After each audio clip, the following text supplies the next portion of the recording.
دین نے بتایا ہے رزق پڑھنے کا اصل طریقہ، لیکن ہم دین کے نام پر پیسہ کمانے والوں کے پیچھے لگ گئے جو کہتے ہیں کہ قرآن کی یہ آیت لکھ کر والیٹ میں ڈال لو اور آپ امیر بن جائیں گے، اسپیسیفک نوٹ کے اوپر دم کر لیں اور کروڑ پتی بن جائیں۔ یہ طریقے دین میں کبھی تھے ہی نہیں۔ میں آپ کو بتاتا ہوں کہ دین کی رہنمائی میں کچھ سیدھے پریکٹیکل پوائنٹس جس سے حقیقی طور پر رزق میں اضافہ ہوتا ہے۔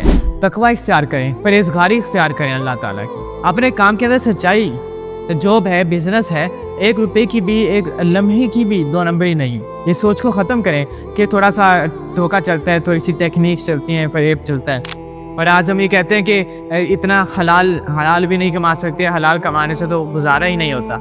اب اللہ تعالیٰ دیکھ رہے ہیں کہ یہ شخص ہے، بڑی محنت کر رہا ہے، جتنی اس سے کوشش ہو سکتی ہے، غلط کام سے بچ رہا ہے، اپنے فل دیانتداری اختیار کر کے صداقت کے ساتھ بہترین طریقے سے اپنا کام سر انجام دے رہا ہے، کیونکہ اس کو پتہ ہے کہ میرا رب مجھے دیکھ رہا ہے اور وہ اپنے رب سے بچنا چاہتا ہے، اپنے رب کا تقوی اختیار کر رہا ہے، پرہیزگاری اختیار کر رہا ہے، تو کیا رب اس کے رزق میں اضافہ نہیں کرے گا؟ یقیناً کرے گا۔ توبہ استغفار اختیار کیجئے، سچے دل سے اللہ تعالیٰ سے معافی مانگیں۔ توبہ کا مطلب یہ نہیں ہے کہ ہاتھ میں تسبیح چل رہی ہے اور ساتھ شراب پی جا رہی ہے، گناہ کیا جا رہا ہے۔ توبہ کا مطلب یہ ہے کہ پہلے گناہ کو سمجھیں۔ آج کل تو ہمیں گناہ بھی گناہ نہیں لگتا، تو گناہ کرتے ہیں تو دل پہ ایک سیاہ ڈاٹ، ایک بلیک ڈاٹ، سیاہ دھبا آ جاتا ہے، جس کی وجہ سے دل سیاہ ہو جاتا ہے اور پھر کوئی بات اثر نہیں کرتی دل پر۔ شرمندگی توبہ ہے۔ جب توبہ گناہوں کو پہچانیں گے، گناہوں کو چھوڑیں گے، توبہ کریں گے، شرمندگی ہوگی ان پر، ایک بھی گناہ ایسا نہ ہو کہ جو انسان بار بار کرتا رہے۔ اللہ سے معافی مانگے، اللہ معاف فرمانے والا ہے۔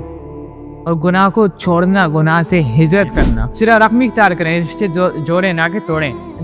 دیکھیے، ایک دسترخوان پہ کھانے والے، ایک جگہ کھیلنے والے آج ٹاکسک، حاسد یا جادوگر نظر آتے ہیں۔ اگر برے ہیں بھی صحیح، تو صلہ رحمی کا مطلب یہ ہے کہ آپ کے رشتہ دار برے ہیں تو بھی ان سے بہترین سلوک اختیار کیا جائے۔ رسول اللہ صلی اللہ علیہ وسلم نے فرمایا کہ اگر تم چاہتے ہو کہ تمہارے رزق میں، روزی میں اضافہ ہو، تو تمہیں چاہیے کہ تم صلہ رحمی اختیار کرو۔